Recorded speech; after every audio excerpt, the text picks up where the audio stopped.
Olá, pessoal, aqui é a Tamires. A gente vai começar mais uma palestra da Semana Lab Carreiras e hoje nós vamos falar sobre um tema extremamente importante e pouco discutido, que é paternidade na carreira. E a gente trouxe um convidado que é pai, agora é pai de novo, está para nascer aí mais um bebê, e ele vai compartilhar um pouquinho para a gente a experiência dele. Vou pedir para você se apresentar, não falei seu nome e tudo, mas para deixar você se apresentar melhor, para o pessoal te conhecer. Tá ótimo, Tamires. Primeiramente, muito obrigado pela oportunidade de participar desse evento, contribuindo um pouco com um tema tão relevante, né, e tão pouco explorado, eu acho, embora seja super urgente, né? E meu nome é Diego Magalhães, né? Eu sou pai do João e da Ana, né? Sou casado com a Bárbara, tenho, portanto, minha família, e sou advogado corporativo há mais ou menos 10 anos. Atualmente, eu sou advogado sênior da Volkswagen do Brasil. Já passei por alguns escritórios e tenho minha trajetória profissional na advocacia, né, aqui em São Paulo. Antes da gente começar diretamente no tema, só queria percorrer um pouquinho da sua trajetória acadêmica, até você escolher essa profissão de advogado, como que foi se inserir nesse mercado, só para a gente também ajudar essas pessoas que são advogados, querem inserir também nesse mercado de trabalho. Aí, aproveitando Legal. que tem essa profissão é difícil, né? Que eu vejo o pessoal estudando para a prova, para passar na prova, e depois tem outra fase que é se inserir no mercado. Então, assim, seria interessante explorar isso também. Ótimo, claro. Vou falar brevemente aqui um pouquinho do histórico, né? Eu sou natural de Vila Velha, do Espírito Santo, então eu cursei a Universidade de Vila Velha, né? Cursei Direito lá, entre os anos 2007 e 2013, e sempre quis ser advogado, sempre gostei da dinâmica de iniciativa privada, diferentemente da maior parte do público, né, que cursa Direito no Espírito Santo, que tem um viés de buscar, né, carreira pública. Eu sempre me interessei pela carreira privada, eu sou muito competitivo e queria explorar um pouco isso no meu lado profissional. Então, fui me preparando para isso. Naturalmente, como eu sabia que queria a advocacia, eu me preparei para o exame de ordem ao longo do curso, né? Eu não fiquei tão disperso assim em relação a isso. Quando chegou o momento, eu tive a facilidade de ser aprovado, né, com brevidade, e também eu já vinha fazendo os meus estágios em escritórios de advocacia, que é muito importante para quem quer advogar, né? Já desenvolver o conhecimento prático, né, do direito antes efetivamente da formatura, né? Quando eu começo minha carreira ali em 2013, eu já era um estagiário super experiente, né, para um estagiário, né, e consegui fazer a transição para advogado júnior no mesmo escritório que eu trabalhava, um escritório, né, capixaba, chamado Bermudes e Mendonça, escritório maravilhoso, por sinal. Mais ou menos com alguns poucos meses, na verdade com 4 meses de atuação como advogado, a minha esposa, na época era minha namorada, passou por um curso de mestrado em São Paulo, e eu me interessei pela possibilidade de me desenvolver e ter uma carreira um pouco mais arrojada aqui em São Paulo, né, onde eu sabia que haveriam melhores oportunidades. Então, comecei a prestar alguns processos seletivos, demorei um pouco, né, quebrei a cara uns 2, 3 meses, e aí comecei a ser aprovado. Eu acabei sendo aprovado em um que me deu a oportunidade de ser trainee em um escritório de advocacia, chamado Marcelo Tostes, aqui na filial de São Paulo, e comecei minha trajetória aqui. Depois disso, né, atendendo grandes empresas, eu acabei sendo convidado para trabalhar na Volkswagen do Brasil, e lá estabeleci o maior trecho de carreira que eu já tive até hoje, né, uma carreira de advogado corporativo de empresa. Tive alguns desvios, né, fiz algumas experiências profissionais, até para conseguir custear meu MBA, que foi feito aqui em São Paulo, e o custo era um pouco mais alto. Então, também tive um momento de empreender, fiz alguns ajustes de carreira e de rota no meio do caminho, mas a maior parte da minha trajetória, nesses últimos 10 anos, foi a de advogado corporativo, de jurídico de empresa, em São Paulo, né? Mas foi mais ou menos como eu fui me estruturando e me preparando.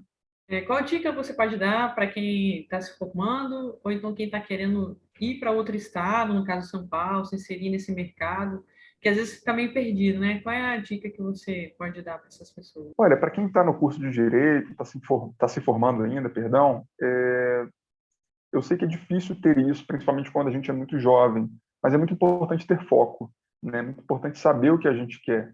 E a gente não precisa acertar, né, de primeira, mas se a gente decide que a gente quer tentar, né, ou que a gente quer apontar a nossa mira, por exemplo, para a carreira de advocacia, né, é bom focar nisso, né? Eu, enquanto estava na faculdade, nunca fiz nenhum curso preparatório para concurso, praticamente não fiz provas de concurso, porque eu sabia qual era o meu foco. Isso me fez ganhar muito tempo e me colocar na posição certa para poder me lançar na carreira de advogado. O mesmo vale para quem quer concurso também, né? Se você quer obter o seu cargo público, é importante, de repente, focar muito no estudo direcionado para concurso, que é muito diferente daquele estudo de faculdade. Você vai ficar um pouco ausente em alguns momentos, né, de uma disciplina ou outra, mas vai estar já colocando o seu foco para o concurso. Então é muito importante ter foco. Acho que isso é... As pessoas que eu vejo tendo êxito, né, em qualquer ramo de atuação do direito, depois de formadas, meus amigos, né, que estudaram comigo, as pessoas que estão conseguindo avançar foram as pessoas que investiram energia realmente em algo assim específico, né? Em relação à sua segunda pergunta, que seria a transição para São Paulo, não é uma transição difícil, né, para quem quer fazer um caminho como o que eu fiz, né? Eu venho de uma universidade particular, é uma universidade que não é muito conhecida aqui em São Paulo, ela é muito boa, muito conhecida no Espírito Santo, mas não era conhecida aqui. Mas o que a pessoa precisa fazer é pagar o preço, né? Existe um tempo de maturação. Do mesmo jeito que a gente demora um tempo para aprender uma matéria, a gente também demora um tempo para entender como são os processos seletivos de São Paulo, né? O que é exigido, né? O que o recrutador quer. Já recusei. Se a pessoa se prepara, né, e suporta ali o período de tentativa e erro, que dura mais ou menos uns, né, 4, 6 meses, naturalmente é uma transição possível, porque São Paulo é uma praça com muitas oportunidades. Então tem que investir um pouco de tempo colocando foco, não tem erro. É algo absolutamente possível. E conta pra gente como é que foi essa preparação, assim, para paternidade, né? Foi uma coisa programada? Como que foi, assim, começar a pensar sobre isso? E essa questão de ter um emprego, né? A instabilidade, o mercado brasileiro, né? Oscilando. Como que foi, assim, esse planejamento ou essa caminhada até agora, né? Ah, é sempre muito desafiador, né, ter filhos nesses tempos. Né, quando nós optamos por engravidar, não havia a pandemia, né, ainda, então foi, né, o processo de gravidez ele se forma um pouco antes da pandemia, então em 2019. A gente se programou para que, né, eu sou casado com uma psicóloga, né, um profissional liberal, e a gente se programou para contar com a ausência dela na organização financeira da família naquele período em que ela estaria com a nossa filha, né? E isso fluiu muito bem, é importante ter esse planejamento, né, quando os dois, pai e mãe, né, marido e mulher, representam valores relevantes, né, no orçamento familiar, a gente tem que fazer esse ajuste, a gente fez isso. Mas a pandemia desestabilizou muito, né, porque a gente ficou preocupado de ter perda de receita. Eu mesmo poderia ter perdido meu emprego durante a pandemia, não foi o que aconteceu, mas poderia ter acontecido.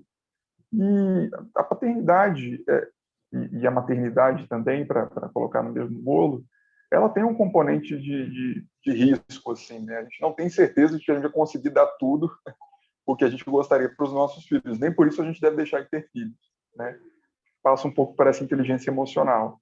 Então a gente se preparou, o nosso projeto não foi do jeito que a gente imaginava, porque ninguém da família pôde contribuir com os cuidados iniciais da minha filha, da Ana, por conta da pandemia, que estava muito forte ali em 2020, não tinha vacina. Mas a gente se adaptou. Né? Muito importante na conciliação de carreira e vida pessoal nesse aspecto é transparência. Né? As pessoas hoje têm desenvolvido mais empatia, né?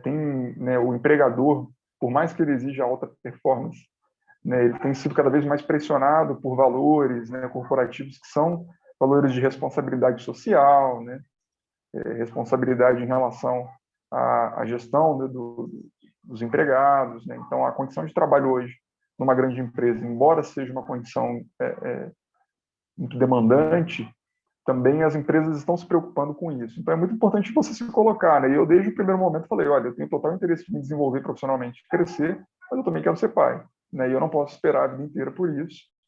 E fui muito compreendido, né? Consegui fazer os ajustes de agenda, e ainda ontem, por exemplo, minha filha teve uma febre, eu precisei não trabalhar no período da manhã, e consegui me adequar. Estou compensando um pouquinho agora, por isso que eu estou até de roupa social. Estava atendendo algumas questões profissionais aqui. Então, é importante ter esse jogo. Né? A gente tem que querer as duas coisas. Tem que querer a sua carreira e também tem que querer ser pai. E quando você quer, você vai atrás, você negocia com seus interlocutores, seja um chefe, seja um cliente, né? Você cria o ambiente para isso. Né? E vai adequando. Com flexibilidade e com vontade de fazer as duas coisas, a gente consegue. Né? Você teve os dois desafios, né? Ser pai e ser pai na pandemia. Isso É, é bem marcante. E para você, mas assim, a pode falar. paternidade, já te passo só para comentar, a paternidade tem um pouco isso, né? Porque eu tive a situação da pandemia, mas a minha filha, por outro lado, nasceu absolutamente saudável. Né? Minha filha até hoje nunca ficou gripada, né, em 2 anos, e que continue assim. Né? Mas outros pais, embora não tenham um filho no contexto de pandemia, podem ter um filho com alguma complicação de saúde, que é algo até, na minha opinião, até mais difícil. E aí esse trabalho de conciliação também tem que passar por isso, né? A pessoa também tem que ter essa, né, essa coragem não é expor a família, mas de colocar todos os interlocutores ali, os stakeholders, para usar o jargão corporativo, na mesma página, né? Para todo mundo saber qual é o seu desafio pessoal e para que as pessoas possam ter empatia e solidariedade também, porque a gente precisa disso, né? Ninguém faz nada sozinho. Ninguém constrói uma empresa sozinho, ninguém também constrói uma família sozinho sem cooperação, né? Dos outros. Mas vai lá, falei mais aqui. Desculpe. Não, é isso mesmo. E assim, para você, se vendo como pai, qual foi o maior desafio para você?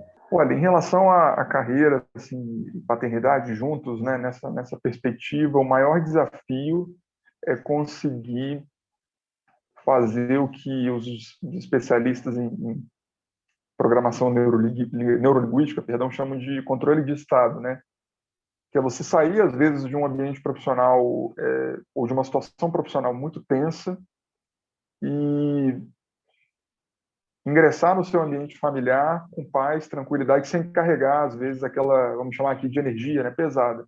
É porque o ambiente corporativo ele é muito, ele pode ser muito agressivo no bom sentido, né? Existe muita competitividade, muita briga por resultado e tal. É uma dinâmica específica, né? É agradável, tem seu lado bom, mas isso te carrega um pouco, né, emocionalmente. Então, o mais difícil é você saber deixar isso de lado quando chega o momento de você estar com a sua família, limpar a sua mente e conseguir fazer uma entrega afetiva plena, assim, para eu ter uma filha, né? Meu filho está chegando ainda.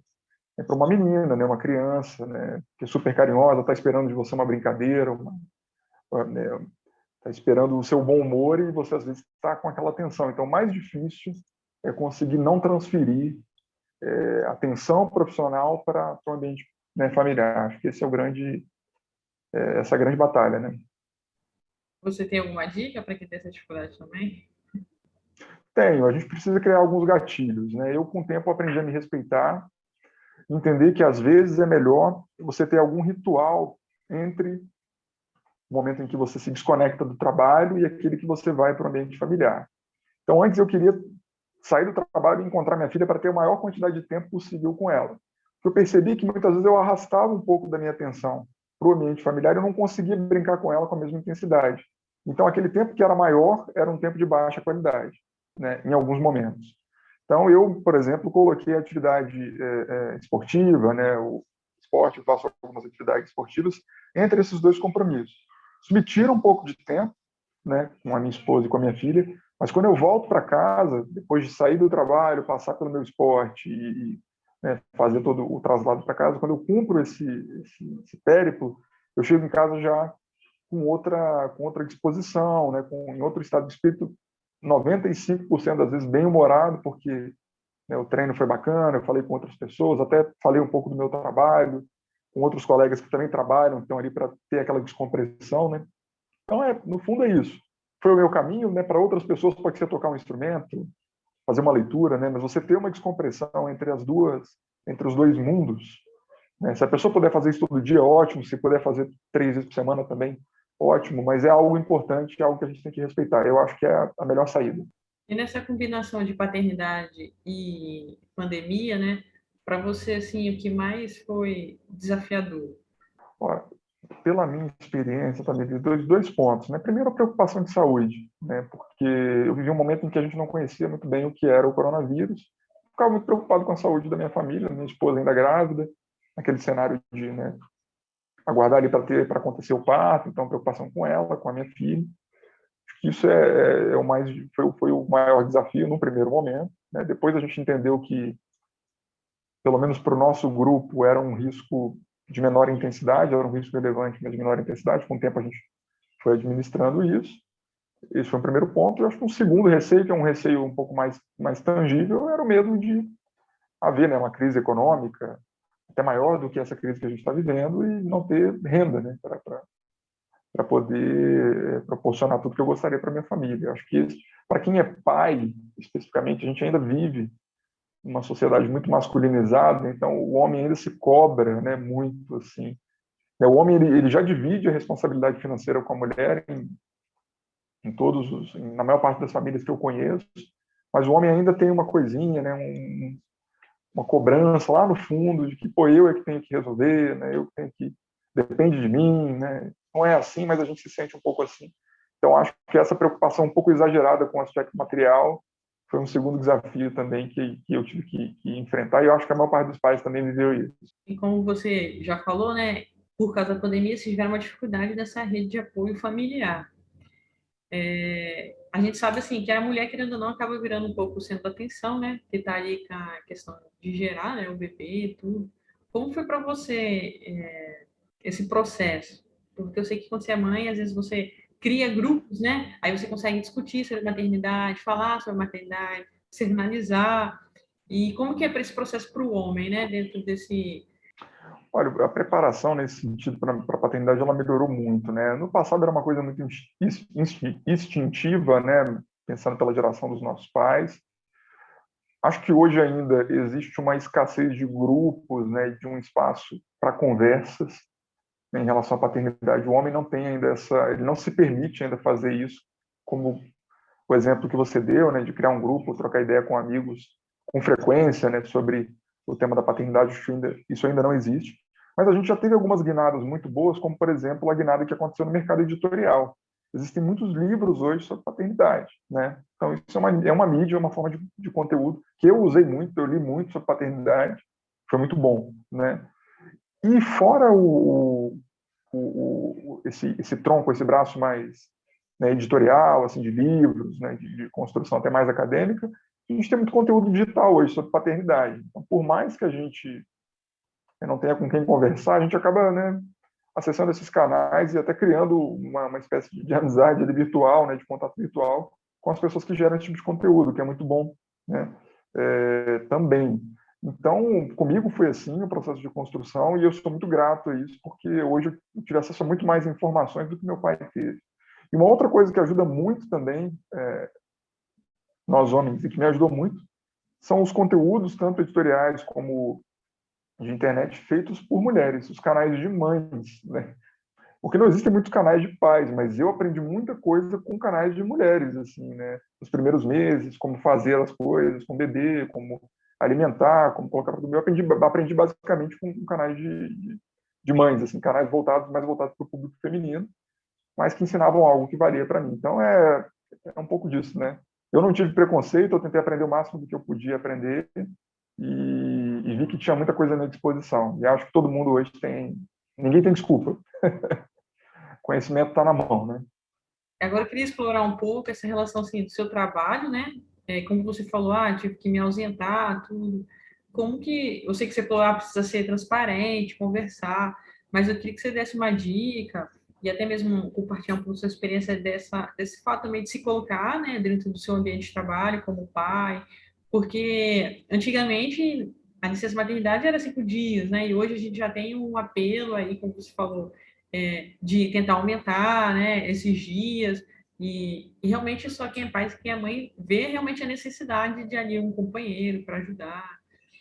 Então, assim, como que foi esse estar dentro da corporação, né, ali do ambiente, mas levando também esse lado um pouco mais emocional dessa figura masculina, né, que às vezes não fala tanto, não se expõe tanto nesse lado. Olha, o primeiro passo é sempre esse que a gente já comentava de ter coragem, né? Se você quiser ser o super-herói, cara fechado, sisudão, né? O macho clássico, assim, né? Não falo das minhas dores e tal, você vai se complicar.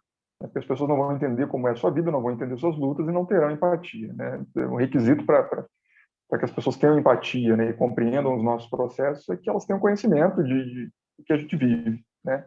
Mas, obviamente, que esse processo, Tamires, ele envolve a gente tem que ter a competência também de saber ensinar as pessoas a respeito daquilo que a gente está vivendo, né? Então existe uma forma, existe um momento de você abordar um diretor e falar para ele a respeito da sua luta, né? das suas necessidades e tudo. Então, acho que quem está no mundo corporativo tem essa temperatura, né? Existe uma liturgia no trabalho, um momento e uma forma de colocar isso. E a gente tem que ter muita atenção, e quando esse momento surge, a gente não pode perder a oportunidade, né? Dou um exemplo clássico, né? Não são todos os dias que a gente almoça com um chefe, seja um diretor, um gerente, né? Aí depende do patamar de carreira que a pessoa está, mas esses momentos existem, né? Numa grande corporação, por maior que seja, existem os momentos de contato humano com as pessoas. Por mais que o cara seja o presidente da empresa, em algum momento, se você trabalha com ele numa relação de proximidade ou de entrega profissional, em algum momento vocês vão ter uma interface mais pessoal, ele vai falar de alguma coisa pessoal dele, e é importante colocar, né? É importante ter essa coragem e esse time. Poxa, a chance aconteceu, é a hora que você fala, eu também tenho um filho, né? Eu também tenho, ele falou de uma reunião de pais e mestres, né, como se fala aqui em São Paulo. Lá também a minha foi na semana passada, do meu filho e tal. Aí é um momento, às vezes, que o seu chefe, o seu gestor, ele te pergunta um pouco mais, e você entrega um pouco mais. Eu tenho 2 filhos, né? O meu filho tal tem uma necessidade especial, meu filho tem um quadro de autismo, né? Por isso que às vezes e você tem que fazer essa entrega e com coragem, aproveitando as oportunidades, que você vai formatando a relação profissional por uma lógica mais humana, né? Eu ouvi isso de um gestor e eu nunca esqueci, né? A gente precisa ajudar o nosso chefe a ser um bom chefe, né? Porque a pessoa às vezes tem a intenção, mas se você não dá para ela as informações, os elementos, ela não tem a chance de exercitar isso com você. Ela vai sempre te cobrar mais porque você entrega mais, né? Ou porque você não apresenta o limite. Então, é isso. Você tem que ter a vontade de compartilhar, né? Perceber que isso é pertinente e colocar na hora certa. O momento sempre surge. Agora você está indo para o segundo filho. Tem uma mudança desses sentimentos, desse que você percorreu do primeiro para o segundo? Você sentiu? Olha, eu acho que a mudança ela é de intensidade, né? Porque tudo isso que a gente está falando, todas essas preocupações, toda essa gestão que a gente tem que fazer, ela se torna, na verdade, maior, né? Hoje eu não tenho, assim, aquele medo mais puro em relação à paternidade, né, de não saber o que é. Esse medo já é um medo vencido, eu sei o que é, mas é como se você estivesse numa academia e colocasse um pouco mais colocasse mais 2 anilhas ali de cada lado e falasse, será que eu aguento o peso, né? Fica essa preocupação. Peso tem uma conotação um pouco negativa, né? Não foi aqui a melhor analogia, porque um filho não é um peso, não é isso, não é simples assim. Mas essa preocupação, pô, será que eu vou dar conta, né? Será que eu vou conseguir gerir meu tempo para isso? Né? Será que eu vou dar conta do afeto, né? São mais uma pessoa precisando de mim, da minha atenção, do meu carinho, né? Então é essa preocupação. Mas como eu disse no começo, né? O esporte da paternidade é um esporte radical. Assim, você tem um componente de risco e quando você é pai pela primeira, segunda, terceira ou quarta vez, você tem que saber que você está se colocando numa posição de risco e colocando pessoas também numa posição de risco, e tem que ter coragem. Então, acho que eu estou nesse momento, assim, com as preocupações, mas com a alegria de saber que é o caminho que a gente escolheu e que não tem como esperar um mundo de total segurança para ser pai, né? A gente tem que dar o passo, às vezes, com um pouco de incerteza. E qual a dica que você pode dar para os pais que vão ser agora a primeira vez, primeiro filho? Qual é a dica que você dá, assim, que você acha que é mais importante? Olha, considerando, né, sempre esse tópico aqui que a gente está tratando, eu falaria algo muito simples, assim. A primeira é se programe, né, se planeje, faça as contas, acho que, né, cuide de tudo aquilo que está a seu alcance para que dê certo, né, e não se preocupe também com o componente de incerteza, né. Embora você esteja fazendo um esforço máximo para poder tentar criar uma estrutura favorável para o seu filho, não se preocupe tanto se as coisas saírem do trilho, né? Um pouco daquilo que está na bandeira do Espírito Santo, do trabalho e confia, né? Que é um resumo de uma frase, acho que eu não sei se é de José de Anchieta, é de algum jesuíta, não sei se é do Santo Afonso Maria de Ligório, não sei quem é o autor agora, não me recordo, mas é trabalho como se tudo dependesse de ti e confia como se tudo dependesse de Deus, né? É mais ou menos isso aqui. Coloquei de uma forma meio simples, mas a ideia é essa. Então é isso, né? Trabalhe o máximo, né? Projete, se antecipe e também confie que as coisas vão dar certo e que vai ser possível mesmo com eventuais mudanças de percursos que vão acontecer na paternidade. A paternidade não é linear, nem a paternidade nem a maternidade. Você planeja uma coisa e vai ter desvio de rota, pode contar com isso. E quando esse desvio acontecer, não se desespere, né? Porque faz parte do jogo. Agora, pensando assim, para você, às vezes pode até fugir um pouco dessa questão da carreira, mas o que você mais gosta desse praticar da paternidade? O que eu mais gosto é tanta coisa que é até difícil de resumir. Eu sinto assim, sabe, Tamires? E talvez quem pense em paternidade ou quem vive a paternidade também sinta da mesma forma. Nem todo mundo é obrigado a ter essa mesma visão da vida. Mas eu acho que é uma etapa de crescimento, de entendimento da vida é único. Assim.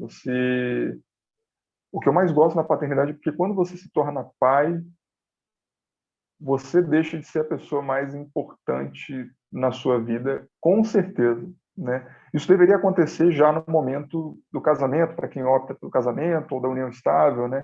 Você está dividindo a vida com outra pessoa, né? Já nesse primeiro momento deveria haver esse desenvolvimento pessoal. Mas ele acaba não acontecendo às vezes, né?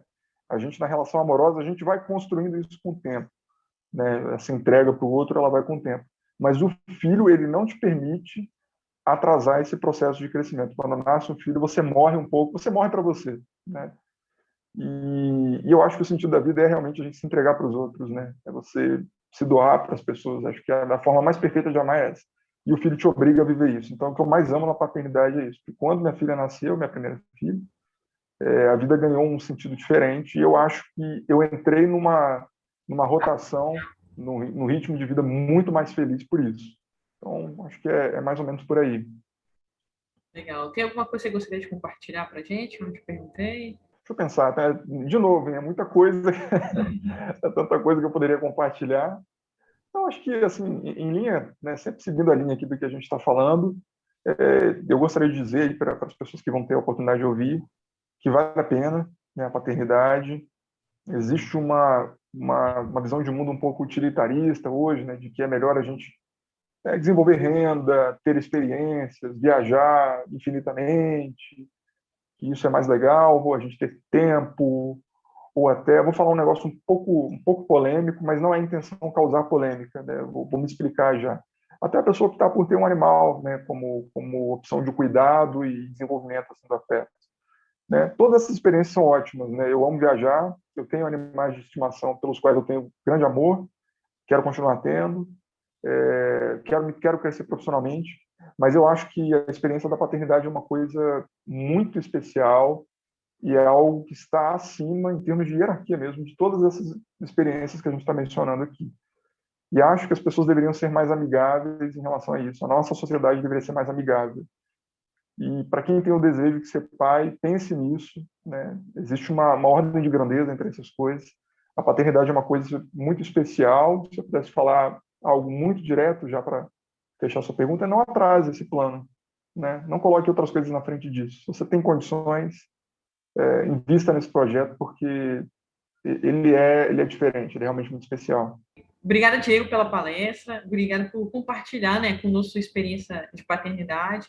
Como a gente já falou, mas é importante reforçar, é um assunto que a gente devia discutir mais no ambiente corporativo. Perfeito. Eu que agradeço a oportunidade. Foi maravilhoso falar desse tema e espero poder falar nele novamente com vocês.